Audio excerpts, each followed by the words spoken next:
Eh bien, bonjour et merci de m'avoir invité. Je ne sais pas si je vais apporter quelque chose de nouveau. Je trouve que Monsieur Lautrey a bien introduit notre propos.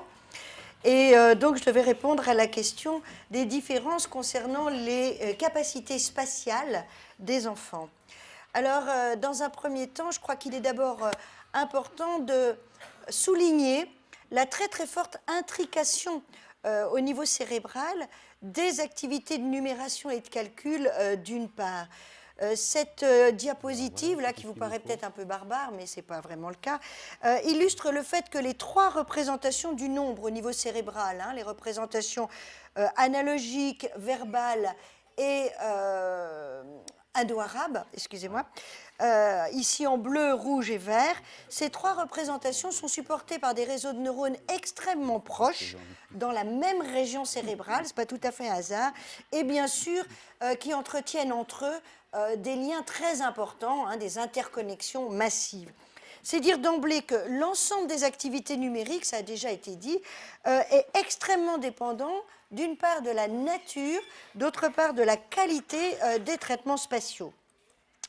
Alors, d'une façon plus générale, on constate que le concept de nombre, c'est ce qui a été dit tout à l'heure, est la résultante, la synthèse progressive au fil des années, au fil des apprentissages, du développement d'au moins 5 grandes fonctions cognitives qui doivent se coordonner entre elles progressivement et probablement à des rythmes différents selon les enfants. Alors au centre, j'ai mis le sens du nombre, dont je vais redire un petit mot, dont dépendent toutes les autres représentations du nombre. Les fonctions linguistiques, dont il va être question tout à l'heure avec Madame Nice, qui sont le support des représentations verbales, orales ou écrites en langue alphabétique. Les représentations visio-spatiales, support en particulier de la numération arabe.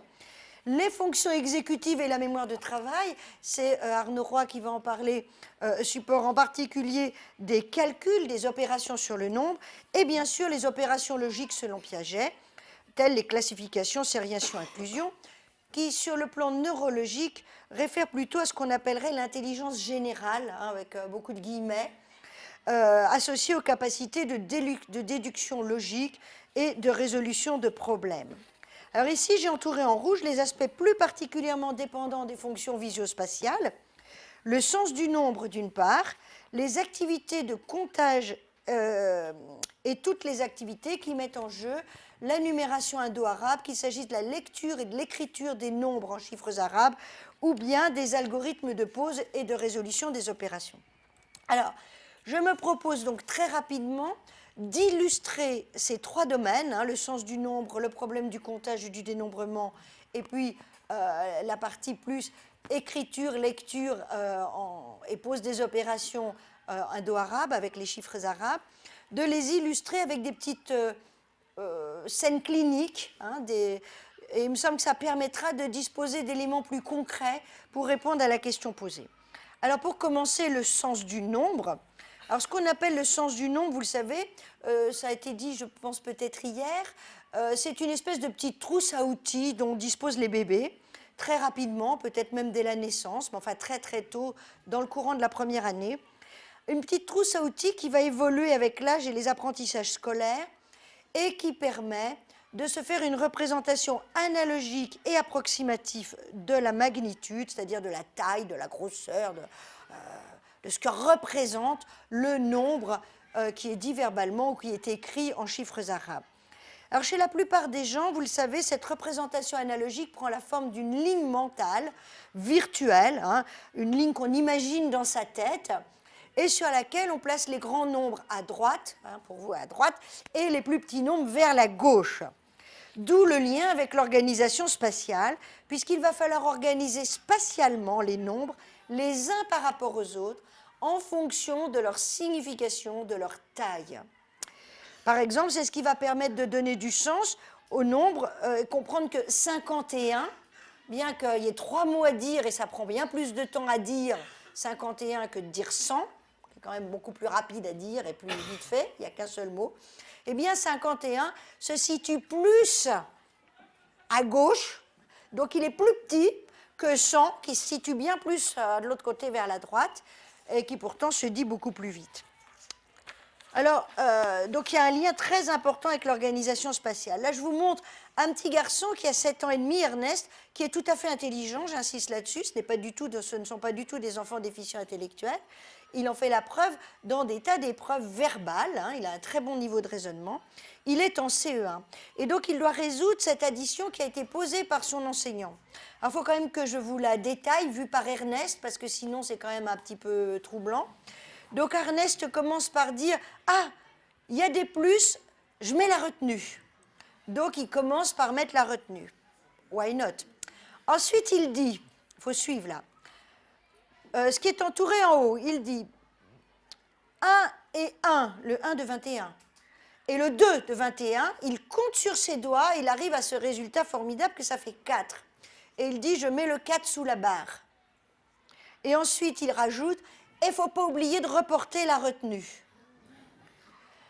Et donc, il écrit 14 comme résultat de l'opération. Donc, on comprend un petit peu le désarroi de son enseignant, d'autant plus que je dis alors le 34, là, les chiffres qui sont là, les nombres qui sont là, qu'est-ce qu'on fait? Ça, il ne sait pas, et à la limite, il dit peut-être qu'il faut de nouveau compter, donc il essaye de nouveau de compter 4 et 3 péniblement sur ses doigts, on s'arrête là, on trouve que ça suffit. Ah non, non, non, justement, ça n'a pas été enlevé, ça c'est horrible. Ah. Alors bon, bah, vous allez deviner, parce qu'il y avait normalement une animation qui faisait que le truc bleu arrivait après, mais il arrive avant.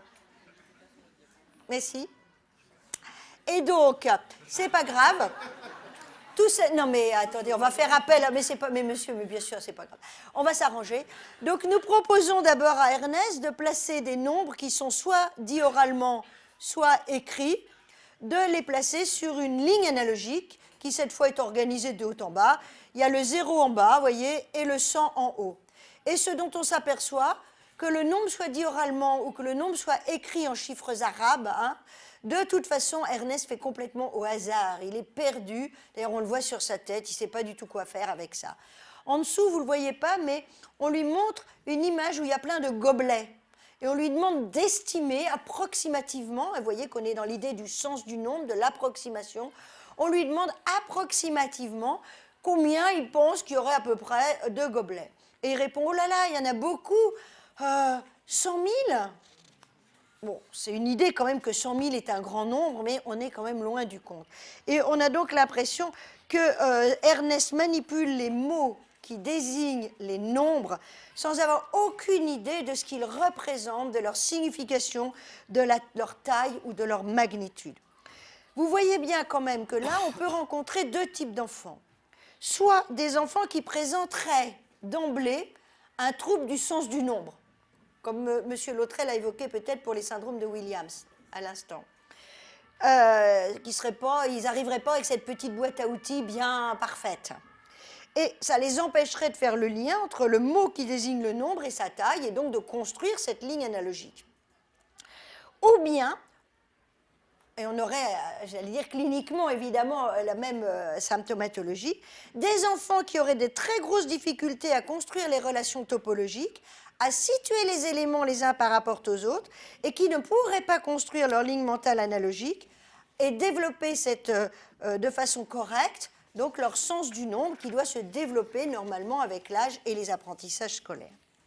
La seconde illustration du lien entre capacité spatiale et numération serait l'activité de comptage et de dénombrement. Cette activité nécessite la coordination entre la désignation du doigt ou du regard, la désignation de chaque élément de la collection et la récitation de la suite ordonnée des mots nombres, de la comptine 1, 2, 3, 4, 5, etc.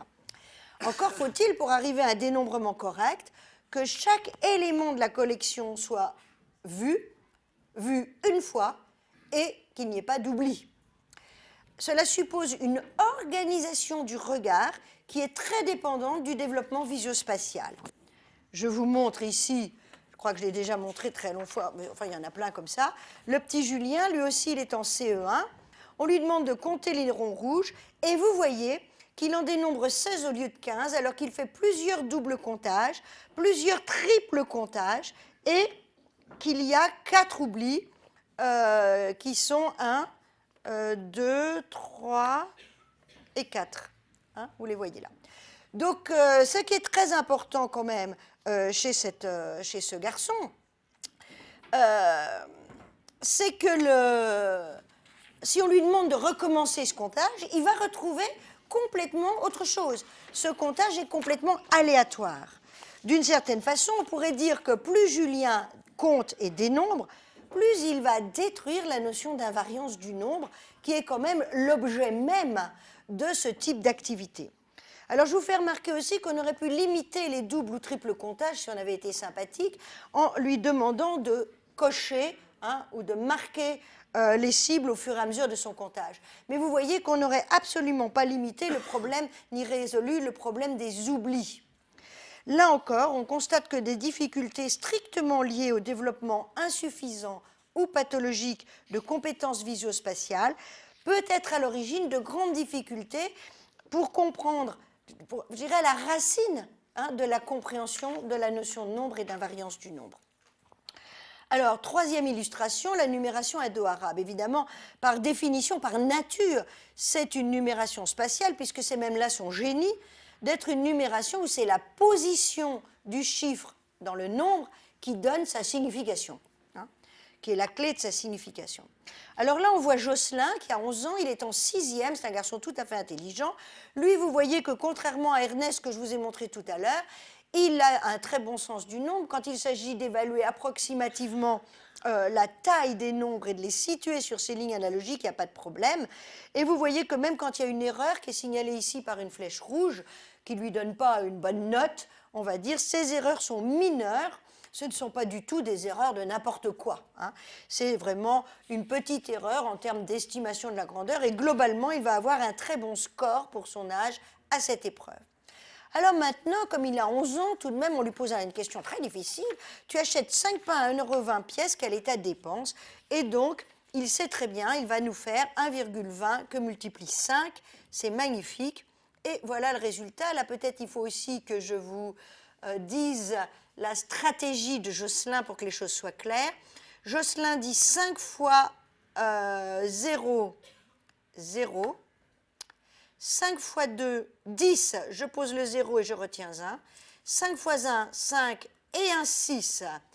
Il y a deux chiffres, il y a une virgule et il y a deux chiffres du côté de la fenêtre. Donc là, il faut aussi que je compte les chiffres du côté de la fenêtre et je mets la virgule. Évidemment, ça ne va pas marcher fort. Et vous voyez que là encore, l'enseignant qui n'assiste pas à la pause de l'opération, qui récupère le résultat brut, peut être un petit peu désarçonné. Donc les problèmes se manifestent lorsque Jocelyn doit résoudre ces opérations et on se rend compte clairement que Jocelyn est mis en difficulté par l'organisation spatiale de la numération arabe.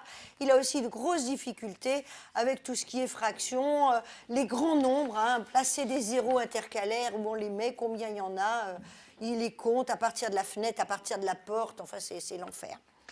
Et c'est un enfant qui a des grosses difficultés pour se repérer, bien sûr, les notions de droite-gauche, mais pas seulement les notions de droite-gauche. Alors que conclure pour tenter de répondre à cette question de la prise en compte des différences en ce qui concerne les capacités spatiales des élèves? Eh bien, une première conclusion, c'est qu'on ne peut pas amalgamer ensemble toutes les difficultés spatiales.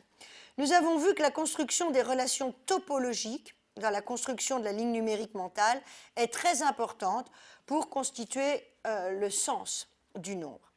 Mais ce sont d'autres compétences spatiales, par exemple visio-spatiales, qui commandent l'organisation spatiale du regard.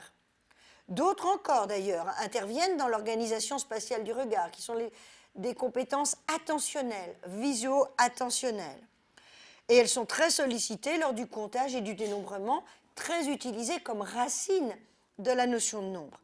Enfin, c'est la constitution de repères allocentrés, et non plus égocentrés, qui est fondamentale pour que les enfants puissent comprendre et accéder à l'organisation spatiale de la numération arabe. Alors, il est certain que pour un certain nombre d'enfants, l'insuffisance de développement des relations topologiques et de construction de ces repères allocentrés peut être à l'origine de difficultés importantes dans l'accès au nombre et à la numération.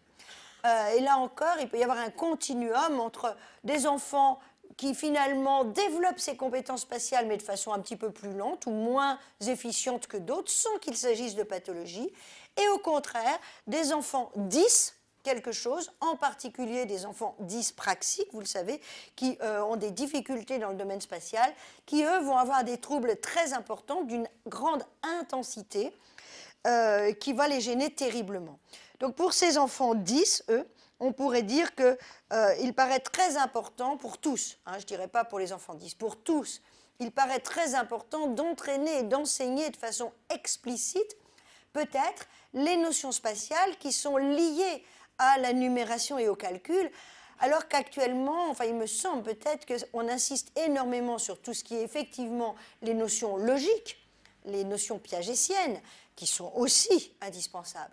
Mais le mot « aussi » est important, c'est-à-dire ça ne peut pas être que ces notions-là, il faut aussi entraîner explicitement les notions, en particulier de topologie et la mise en place des repères allocentrés qui est beaucoup plus complexe, beaucoup plus tardive, et leur lien avec les premiers repères égocentrés sur le plan spatial que se font les enfants.